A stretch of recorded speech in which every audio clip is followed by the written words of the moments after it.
नमस्कार। आजको यस भिडियोमा हामीले विभिन्न विधिशास्त्रीहरूले चाहिँ विधिशास्त्रलाई कसरी परिभाषित गरेका छन् र उहाँहरूसँग सम्बन्धित केही किताबहरूको बारेमा पनि हामी छलफल गर्नेछौँ। यो चाहिँ एलएलबी इन्ट्रान्स इक्जाम 2026 को लागि एकदमै महत्त्वपूर्ण रहेका प्रश्नहरू अन्तर्गत आउँछन्। हामीले यहाँ राखेका छौँ केही डिफिनेसनहरू, जस्तै जोन अस्टिनका अनुसार फिलोसोफी अफ पोजिटिभ ल भनेको जुरिस्प्रुडेन्स हो। साल्मन्डका अनुसार जुरिस्प्रुडेन्स भनेको चाहिँ साइन्स अफ सिभिल ल। अल्पियनका अनुसार knowledge of things human and divine, the science of just and unjust. Just and unjust देख्ने बित्तिकै अल्पियनकोमा टिक लाउनु होला। जोन चिपम्यान ग्रेका अनुसार साइन्स अफ ल, the statement and systematic arrangement of the rules followed by the courts and the principles involved in those rules। अदालत अथवा चाहिँ courts भन्ने बित्तिकै ग्रेलाई सम्झिनु होला। होल्यान्डका अनुसार फर्मल साइन्स अफ पोजिटिभ ल।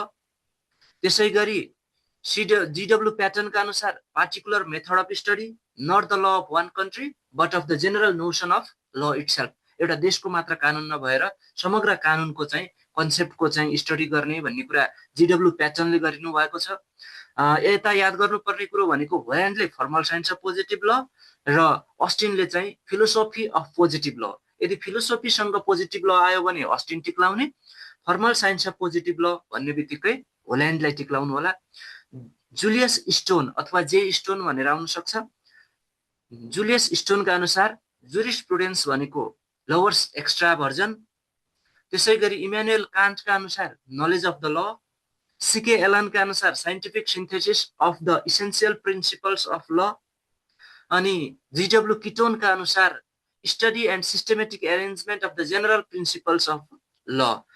जीडब्ल्यू किटोन, किटोन भनेपछि केजी किलोग्राम, जसरी याद गर्नु होला। किटोन भन्ने बित्तिकै जेनरल प्रिन्सिपल सम्झिनु होला।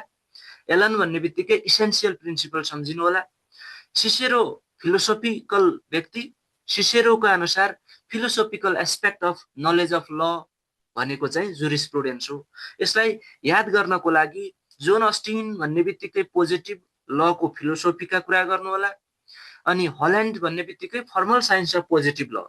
दुईटा चाहिँ पोजिटिभ ल देखियो, त्यो मध्ये फर्मल साइन्स शब्द आयो भने हल्यान्ड र फिलोसोफी अफ पोजिटिभ ल भन्ने बित्तिकै जोन अस्टिन सम्झिनु होला। त्यसै गरी अर्को कुरा नलेज अफ ल मात्रै भन्नुभयो भने कान्ट र philosophical aspect of knowledge of ल भन्यो भने चाहिँ सिसेरोलाई सम्झिनु होला। केजी भनेर मैले किटोनलाई जेनरल प्रिन्सिपलसँग जोडिसकेको छु र एलन भन्ने बित्तिकै इसेन्सियल प्रिन्सिपल भनेर याद गर्नु होला। जीडब्ल्यू प्याटर्न कोर्ट्सका कुराहरू आइसकेका छन्। अदालतका कुराहरू ग्रेको चाहिँ अदालतका कुरा कोर्टसँग सम्बन्धित र जीडब्ल्यू प्याटर्नले चाहिँ के भन्नुहुन्छ, एउटा देशको मात्र कानुन नभएर समग्र कानुनको चाहिँ के गर्नुपर्छ त स्टडी गर्नुपर्छ भन्ने कुरा छ प्याटर्नका अनुसार। यसरी चाहिँ यति डिफिनेसनहरू तपाईँले चाहिँ कण्ठ पार्नुभयो र मेमोराइज गर्नुभयो भने यो हुबहु याद गरिराख्नु पर्दैन एमसिक्यूको लागि। तर मेन टपिकहरू चाहिँ जस्तै जोन अस्टिन भन्ने बित्तिकै पोजिटिभ ल को फिलोसोफी भनेर याद गर्नु पर्यो। साल्मोन्ड साइन्स अफ सिभिल ल। अल्पियन जस्ट र अनजस्ट याद गरे भयो, अथवा चाहिँ ह्युमन र डिभाइन याद गरे भयो। ग्रेका अनुसार कोर्ट्स है, रुल्स फलोड बाई कोर्ट्स। अनि होल्यान्ड भन्ने बित्तिकै पोजिटिभ ल दुईटा छन् भनिसकेका थियौँ, एउटा जस्टिन के अरे अस्टिन, अर्को चाहिँ होल्यान्ड। फर्मल साइन्ससँग सम्बन्धित भयो भने होल्यान्ड भयो। प्याटर्नका अनुसार एउटा मात्रै देशको नभइकन समग्र कानुनको अध्ययनका कुराहरू। जुलियस स्टोनका अनुसार lawyer's extraversion. Immanuel Kant के भनेर सम्झिनु होला। इमानुएल कान्ट केबाट नलेज भयो। इमानुएल कान्ट चाहिँ नलेज अफ ल, तर नलेज अफ लकै कुरा फेरि सिसेरोले पनि गर्नुभएको छ। Philosophical aspect of knowledge of ल भन्यो भने सिसेरो। नलेज अफ लसँग फिलोसोफी आयो भने सिसेरो। त्यसै गरी पोजिटिभ लसँग फिलोसोफी आयो भने अस्टिन। फर्मल साइन्स आयो भने होल्यान्ड।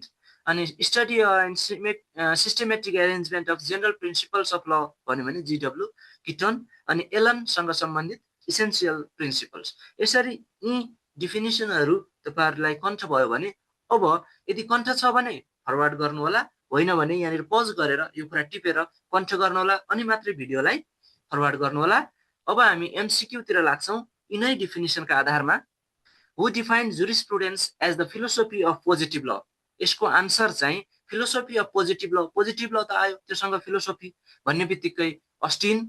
त्यसै गरी साइन्स अफ सिभिल ल डिफाइन्ड बाई यो सीबाट सिभिल ल होइन, सिभी ल सालमन्ड भने जस्तो सिभिल ल सालमन्ड है, साइन्स अफ सिभिल ल सालमन्ड। त्यसै गरी who said jurisprudence as the knowledge of things human and divine, the science of just and unjust. अघि नै भनिसकेका छौँ, जस्ट र अनजस्ट आउने बित्तिकै हजुरहरूले चाहिँ अल्पियनलाई सम्झिनुपर्छ। त्यसै गरी study and systematic arrangement of the general principles of law was defined by, अघि भनेका थियौँ केजी किटोन है, केबाट किटोन अनि जीबाट चाहिँ जेनरल प्रिन्सिपल्स अफ ल।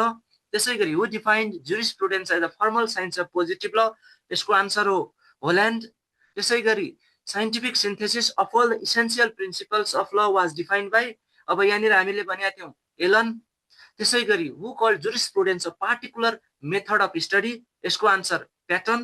अघि नै भनिसकेका छौँ हामीले, त्यो पनि रिभाइज गर्दै गर्नु होला। Lawyer's extraversion was stated by Julius Stone. Knowledge of laws was defined by Kant है, केबाट कान्ट केबाट नलेज भनेका थियौँ। योभन्दा अगाडि चाहिँ हामीले किटोनलाई चाहिँ जीबाट जेनरल प्रिन्सिपलसँग जोडेका थियौँ। Who defined jurisprudence as the philosophical aspect of knowledge of law, knowledge of law मात्र भयो भने कान्ट, तर फिलोसोफीसँग जोडियो भने सिसेरो। त्यसै गरी John Chipman Gray emphasised, John Chipman ग्रेले के इम्फेसाइज गर्नुभयो, court rules. Who among the following is associated with positive law, positive लसँग कुन एसोसिएट हुनुहुन्छ भन्ने कुरोको लागि चाहिँ Austin. Who which jurist is associated with civil law, यो पनि भइसकेको छ, Salmond. General principles of law is related to G भनेको छौँ, जेनरल प्रिन्सिपल केजी भनेको छ। अब दुईटा के आयो भनेपछि कान्ट नलेजसँग, किटोन चाहिँ जेनरल प्रिन्सिपलसँग, किटोन यसको आन्सर भयो। Who focused on the general notion of law itself, यसमा हामीले भनेकै छौँ जेनरल ल पुरै कानुनको नै भनेका छौँ, समग्र कानुनको, नट ओन्ली अ कन्ट्री भनेर भनेका थियौँ, प्याटर्न। अनि which jurist connected jurisprudence with philosophy, philosophical को हुनुहुन्छ, सिसेरो। त्यसै गरी who among the following is Roman jurist, Roman jurist को हुनुहुन्छ भन्दा Ulpian. Which jurist defined jurisprudence scientifically, scientific synthesis भनेर एउटा साइन्टिफिक भन्ने शब्द थियो होला त्यहाँ एलनको डिफिनेसनमा। त्यसै गरी formal science of positive law भन्ने बित्तिकै होल्यान्ड, र who defined jurisprudence as rules followed by courts भन्ने बित्तिकै अदालत भन्ने बित्तिकै के याद गर्नु पर्यो, ग्रे भनेर याद गर्नु पर्यो। यहाँ अगाडिकोमा म फेरि जान्छु, यो तपाईहरुले चाहिँ एकदम इम्पोर्टेन्ट छ। यो सुरुको यति तपाईहरुले कण्ठ पार्नुभयो भने तपाईहरुको चाहिँ केही न केही मार्क्स चाहिँ यहाँबाट पनि आउने गर्छ, प्रश्नहरु आउने जस्तो हामीलाई लाग्छ। भने यहाँनिर एउटा थियो साइन्टिफिक सिन्थेसिस, साइन्टिफिक सिन्थेसिस भन्ने बित्तिकै एलनलाई सम्झिनु पर्यो। Systematic arrangement of general principle भन्ने बित्तिकै चाहिँ किटोन। भनेपछि साइन्टिफिक सिन्थेसिससँग कसले जोड्यो त, एलन भनेर चाहिँ याद गर्नुपर्ने देखियो। त्यसै गरी अब हामीले जुरिस्ट र उहाँहरूसँग सम्बन्धित बुकहरूका कुरा गर्छौं। सालमन्डले जुरिस्प्रुडेन्स लेख्नुभयो है, जुरिस्प्रुडेन्समा आफ्ना विचार राख्नु भएको छ।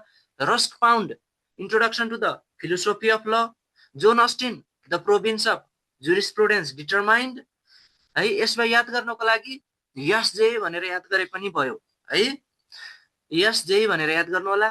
रस्क पाउन्ड पीपी भनेर, पाउन्ड भन्ने बित्तिकै फिलोसोफी अफ ल।